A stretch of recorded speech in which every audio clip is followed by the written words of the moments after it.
నీవు నాకు రక్తం ఇస్తే నేను నీకు స్వాతంత్రం హామీ ఇస్తాను అనే నినాదం ఎవరిది? సుభాష్ చంద్రబోస్. మానవ శరీరంలో కింది వాటిలో దేన్ని సర్వసాధారణంగా ఆడమ్స్ యాపిల్ అని పిలుస్తారు? Thyroid gland. ఒక పంచాయతీ రద్దయితే మళ్ళీ ఎంతకాలంలోగా ఎన్నికలు నిర్వహించాలి? 6 నెలల్లోగా.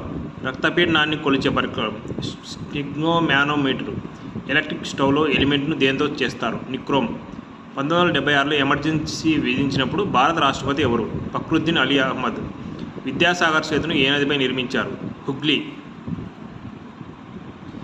ఆప్టికల్ ఫైబర్ని ఏ సంవత్సరంలో కనుగొన్నారు? 1955. కింది వాటిలో ఏది శిశు పక్షపాతానికి దారితీస్తుంది? ఎంటిరో వైరస్. కింది సంగీత వాయిద్యాల్లో అంజాద్ అలీ ఖాన్కు దేనితో సంబంధం ఉంది? సరోడ్. మహాసముద్రాల్లో ఉపరితల నీటి సగటు ఉష్ణోగ్రత 26.7 డిగ్రీ సెల్సియస్. అంతరిక్ష యుగపు కొలంబస్ అని ఎవరిని పేర్కొంటారు? Uri Gagarin.